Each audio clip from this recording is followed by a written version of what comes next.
Welcome to React JS course. So last video में हमने event handling सीखा था। एक क्लिक इवेंट जनरेट की थी और उसके बेस पे हमने अलर्ट में रिजल्ट डिस्प्ले किया और इस वीडियो में हम स्टेट मैनेज करेंगे। तो सबसे पहले देखते हैं स्टेट क्या है। स्टेट एक बिल्ट इन रिएक्ट ऑब्जेक्ट है जो डेटा को स्टोर करने के लिए यूज होता है। कंपोनेंट के रिलेटेड हम इंफॉर्मेशन को स्टोर करने के लिए स्टेट को यूज करते हैं। कंपोनेंट की सारी प्रॉपर्टीज हम स्टेट में स्टोर कर सकते हैं और स्टेट में उस प्रॉपर्टीज को अपडेट कर सकते हैं, मैनिपुलेट कर सकते हैं। और स्टेट में जैसे ही हम कोई प्रॉपर्टी को मैनिपुलेट करते हैं या तो चेंज करते हैं तो कंपोनेंट री रेंडर होता है। तो सबसे पहले देखते हैं कि क्लास कंपोनेंट में स्टेट कैसे मैनेज कर सकते हैं। क्लास कंपोनेंट में हमें स्टेट को मैनेज करना है तो सबसे पहले तो उसको इनिशियलाइज करना पड़ेगा और इनिशियलाइज हम कंस्ट्रक्टर में कर सकते हैं। क्लास कंपोनेंट में सबसे पहले हमें कंस्ट्रक्टर बनाना पड़ेगा और कंस्ट्रक्टर में बाय डिफॉल्ट पास होता है प्रॉप्स, जो हम पास करेंगे हमारे सुपर क्लास को।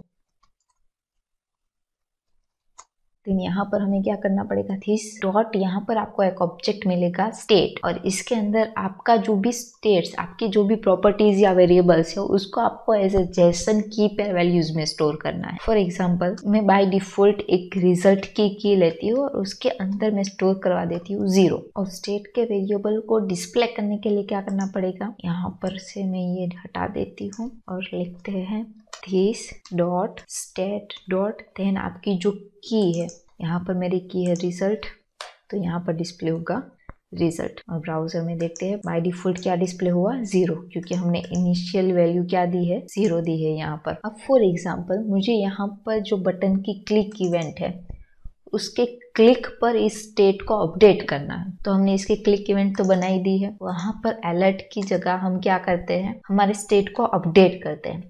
स्टेट को अपडेट करने के लिए क्लास कंपोनेंट में एक फंक्शन है this डॉट सेट स्टेट और इस फंक्शन में आपको पास करना है कि आपको क्या अपडेट करना है। हमें क्या करना है, रिजल्ट को अपडेट करना है और कौन सी वैल्यूज है, हमें वैल्यू देनी है result dot props dot number 1 into this dot props dot number 2। अभी देखते हैं ब्राउजर में जाके, यहाँ पर हमारा बाय डिफॉल्ट 0 है और बटन की क्लिक इवेंट पर क्लिक करती हूँ तो क्या आ गया 6। तो जैसे मैंने यहाँ पर क्लिक किया तो ये फंक्शन कॉल हुआ, हमारा स्टेट अपडेट हुआ और स्टेट की वैल्यू यहाँ पर री रेंडर होके डिस्प्ले हुई। फॉर एग्जाम्पल हमें ये स्टेट नहीं लेना, तो क्या हम ये नॉर्मल वेरिएबल से नहीं कर सकते, तो वो भी करके देखते हैं। एक नॉर्मल वेरिएबल ले लेते हैं, result equal to 0 for example ले लेते हैं और इस रिजल्ट को यहाँ पर प्रिंट करवाते हैं।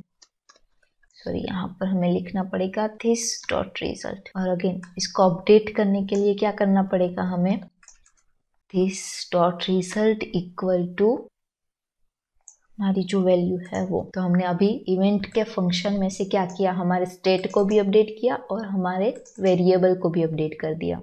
ब्राउजर में चलते हैं, इनिशियली दोनों की वैल्यू 0 0 है। अब बटन के क्लिक पे कॉल करती हूँ तो क्या हुआ, दोनों अपडेट हो गए। लेकिन अगर फॉर एग्जांपल मैं इसको कमेंट कर देती हूँ तो क्या होता है, हम सिर्फ और सिर्फ हमारे रिजल्ट को अपडेट करते हैं।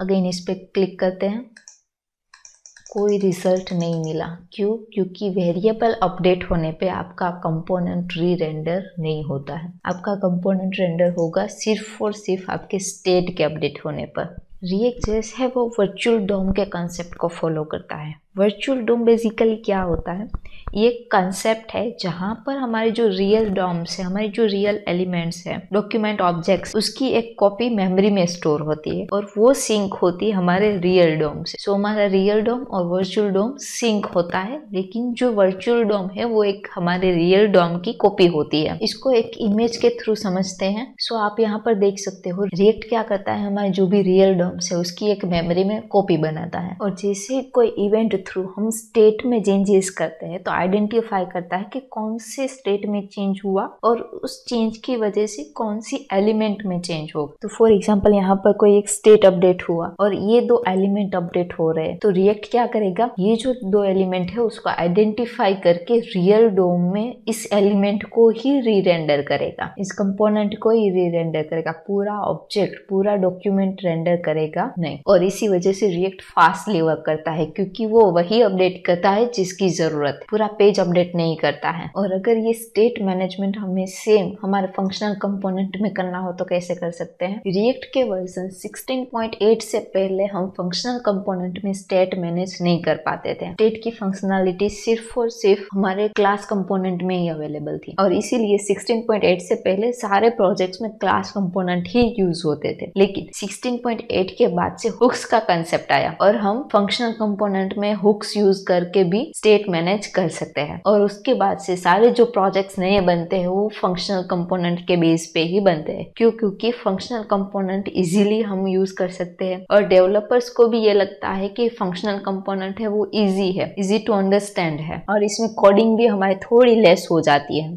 फंक्शनल कंपोनेंट में हम स्टेट बनाते हैं। फंक्शनल कंपोनेंट में स्टेट को मैनेज करने के लिए हमें एक यूज स्टेट करके हुक को यूज करना पड़ेगा। तो फंक्शनल कंपोनेंट में जैसे हम स्टेट बनाते हैं तो हमें क्या करना पड़ेगा, एक कॉन्स्ट वेरिएबल लेना है। स्क्वायर ब्रैकेट में आपको एक वेरिएबल, एक स्टेट बनाना है। फॉर एग्जाम्पल मैं यहाँ पर स्टेट बनाती हूँ रिजल्ट कोमा करके आपको फंक्शन देना है। For example set result. तो जैसे हम क्लास कंपोनेंट में स्टेट को सेट करने के लिए सेट स्टेट फंक्शन यूज करते थे, तो यहाँ पर हर एक स्टेट के लिए डिफरेंट फंक्शन रहेगा। तो यहाँ पर मैंने रिजल्ट को अपडेट करने के लिए एक फंक्शन बनाया सेट रिजल्ट और इक्वल टू करके यूज स्टेट आपको हुक यूज करनी है। और जैसे ही आप एंटर करेंगे तो आप देखेंगे यहाँ पर यूज स्टेट है वो इंपोर्ट हो गया है फ्रॉम रिएक्ट। और यहाँ पर अगर आपको बाय डिफॉल्ट कोई वैल्यू देनी है तो आप यूज स्टेट के अंदर दे सकते हैं। यहाँ पर 0 भी दे सकते हैं, नल भी दे सकते हैं और जेसन ऑब्जेक्ट देना है तो जेसन ऑब्जेक्ट भी डायरेक्टली आप दे सकते हैं। हम यहाँ पर बाय डिफॉल्ट फॉर एग्जाम्पल 0 देते हैं। और स्टेट को प्रिंट करने के लिए क्या करना पड़ेगा, हमें डायरेक्टली रिजल्ट लिखना है हमारे रेंडर में, हमारे JSX HTML एलिमेंट्स में। सो मैंने यहाँ पर रिजल्ट लिख दिया और ब्राउजर में जाके देखते हैं, यहाँ पर प्रिंट हो रहा है 0। अब अगेन इसको क्या करना है, हमें ऑन क्लिक पे चेंज करना है। तो मैंने बताया था आपको क्लास कंपोनेंट में हम क्या करते थे, this डॉट सेट स्टेट, और यहाँ पर क्या करना पड़ेगा, set result only. Set result function में आपको कौन सी वैल्यू सेट करनी है वो पास करनी है। तो यहाँ पर हम पास करेंगे नंबर 1 इंटू नंबर 2 और ब्राउजर में जाके देखते हैं। यहाँ पर ऑन क्लिक पे क्या हो रहा है, हमारा स्टेट सेट होके डिस्प्ले हो रहा है। तो है ना इजी एक फंक्शनल कंपोनेंट में स्टेट को यूज करना। हमें नहीं तो कंस्ट्रक्टर बनाना पड़ता है, ना तो दिस कीवर्ड को यूज करना पड़ता है। सो नए प्रोजेक्ट्स में सिर्फ फंक्शनल कंपोनेंट्स ही यूज होते, लेकिन आपको क्लास कंपोनेंट भी आना चाहिए, क्योंकि अगर आपके पास कोई पुराना प्रोजेक्ट आया जो क्लास कंपोनेंट के बेस पे बना हुआ है तो आप उसको इजीली समझ पाए। सो नेक्स्ट वीडियो में हम देखेंगे कि फील्ड की चेंज इवेंट कैसे लिख सकते हैं, मैप फंक्शन क्या है और स्प्रेड ऑपरेटर क्या है।